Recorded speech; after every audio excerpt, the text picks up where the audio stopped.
So I have never seen this guy's TikTok. I sit there and see the scrolling of it, but I do not watch. And people were outraged on Twitter about this. And I was like, because it's working. You watch it, you subscribe. The only people outraged are his victims. Everyone else watching thinks it's entertaining or something to watch. Random houses, let's go. James? Come to the front door right now, please. James? Hello. You got a nice dog. Big gang, whole lot of gang shit. We outside. I'm perfectly fine. You're gonna die. It's always question, you're gonna die.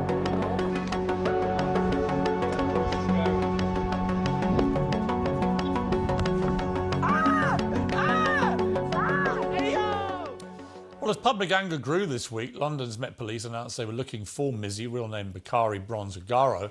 The law caught up with him, and today he was fined £365 and given a criminal behaviour order, which is supposed to ban him from posting to social media without the written permission of the people in his videos. You might think that's not much of a punishment or much of a deterrent.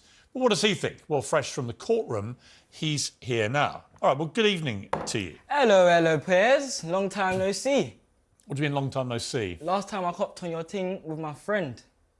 Oh, that's right. You appeared in the background, didn't you? When we were doing an interview. Mate. Okay, well, I'm not your mate. Obviously, just from the first few sentences, this guy does not have a care of anything that he's doing. He's not taking space on the table. He's not claiming space, but the consequences of what has happened has not fazed him because we're not looking scared. He's portraying strength and he's being, I guess you could call it, mouthy to peers. What I am is an interviewer I'm curious about what has been motivating you to terrorise the people around where you live. Why do it? I wouldn't really call it terrorising. I'll just call it more having fun. But let's get this out of the way first. I apologise. You see this situation that blew up on the internet, the walking into random houses? The next day, I apologised to the woman because I felt bad, innit? Like, deeper than social media. Like, it went deeper than social media. That's why I didn't record it. She recorded me apologising to her. I told her sorry, and she explained that she was terrified because her children were in the house. And I understood it. What were you doing in the house? What was I doing in the house? I don't know. It was a stupid video. Like, I got peer pressured to say it. I don't want to say it like in that way, but... Well, somebody else's fault.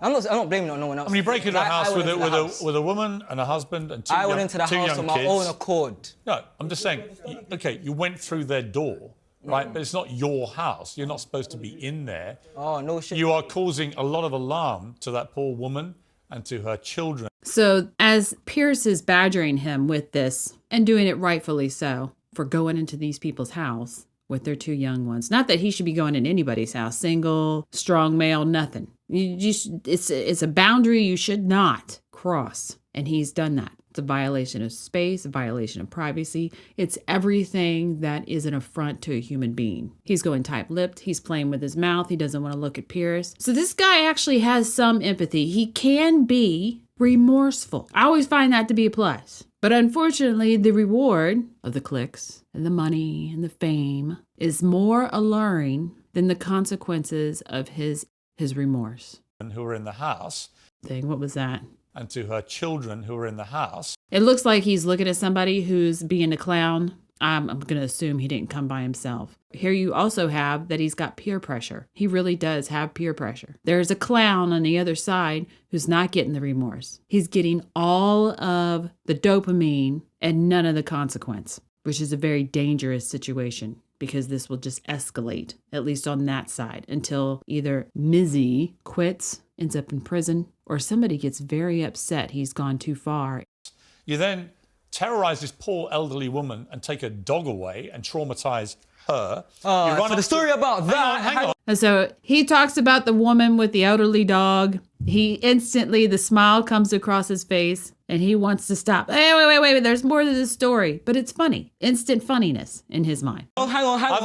Let me speak. Yeah, because no. Let me speak. Let me speak. No. I'm going to tell you. Let me talk about that situation. No, for the viewers who... No, wait a minute. Wait a minute. For the viewers who don't know what you've done, hold up. I'm going to tell them. Hold up. No, you hold on. TV right now. No, you can hold on. Right now. I'm explaining. I'm explaining. They already know what's been happening. Don't just keep talking like an idiot.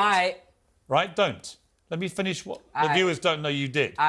You go up and you do these things. You take a dog from an elderly woman. You leapfrog over the top of an Orthodox Jewish man standing at the side of the road minding his own business. You go up to women in the street and say, do you want to die? It wasn't a woman, it was a man. And she even There were says, also women that there you was did maybe this a to. woman there, but I only say it to the man. Right. You shouldn't be saying it to anybody. Fair enough, but Why, in the name of so-called prankster humour, why cause so much alarm and distress to so many people? Do you get your kicks out of doing that? Not necessarily, but you could say that this whole public outroar just makes me laugh because people are getting hurt over something that didn't happen to them. And that's how I see it as. What do you mean? People are getting hurt over something that didn't happen to them. Everyone acts like they have this persona like they don't care, social media is a facade, this, that and the other. But when me comes out and does the mad thing, everyone has something to say. It's not a mad thing. It's the mad thing, it's the mad thing. You already said it was the mad thing. It's the mad thing. No, it's not mad, it's moronic. It's the kind of thing anybody could do, and you do it for kicks, and you do it for clicks, and you get your little moment on TikTok, and presumably your peer group that you referenced earlier, they all think, good on you, Mizzy, this is hilarious. Meanwhile, some poor woman thinks you've stolen her dog and is traumatised. Another woman has her 2 kids, and you're bursting into their house uninvited. All right. Like you're jumping on Jewish people. So as he's listing it off and, you know, the emotional consequence of these victims, he begins to go down. You see the bodies start to fold in and go down. So he's submitting to the logic of Piers Morgan. Unfortunately, this may actually escalate. There's going to be another idiot going, oh, I can do better. It may not be in the UK. It could be all over the country. Shoot, just look at the US. I'm sitting there thinking, this is where it's coming. Some fool's going to try and ride up into my house. That may not actually happen in the US because of all the guns. But like, you know what? Maybe not. But I guess technically it has already started. If you've seen the, the Ring doorbell videos of kids trying to do home invasions. If you like it, please share and subscribe. Thanks for watching.